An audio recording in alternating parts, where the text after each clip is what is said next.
بابرکت نام سے جو بڑا مہربان اور نہایت رحم والا ہے۔ حضور پاک صلی اللہ علیہ وسلم بنی ہاشم میں موسم بہار میں پیدا ہوئے۔ یہ ربیع الاول کی 12 تاریخ تھی۔ سال وہی تھا جب ابراہ نے مکہ پر حملہ کیا تھا۔ وہ ہاتھی لے کر آیا تھا۔ عربی میں ہاتھی کو فیل کہتے ہیں، کا نام عام الفیل پڑ گیا۔ حضور پاک صلی اللہ علیہ وسلم جب پیدا ہوئے تو دایا کا کام حضرت عبد الرحمن بن عوف رضی اللہ تعالیٰ عنہ کی والدہ شفا بنت عمرو نے انجام دیا۔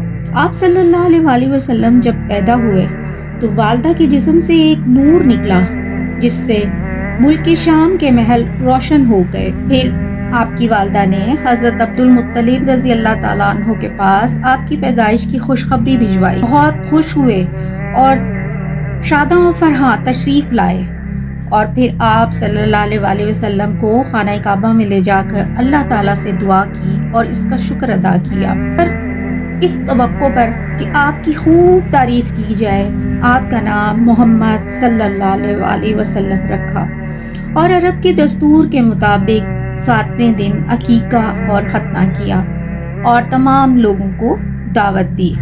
آپ صلی اللہ علیہ وسلم کو آپ کی والد کی لونڈی ام ایمن جو حبشن تھی اور نام ان کا برکت تھا، گود کھلایا کرتی تھی۔ اللہ تعالیٰ نے ان پر بڑا کرم کیا اور انہوں نے آپ صلی اللہ علیہ وسلم کا نبوت کا دور پایا، اسلام لے کر آئیں، ہجرت بھی کی اور آپ صلی اللہ علیہ وسلم کی وفات کی 5-6 مہینے بعد وفات پائی۔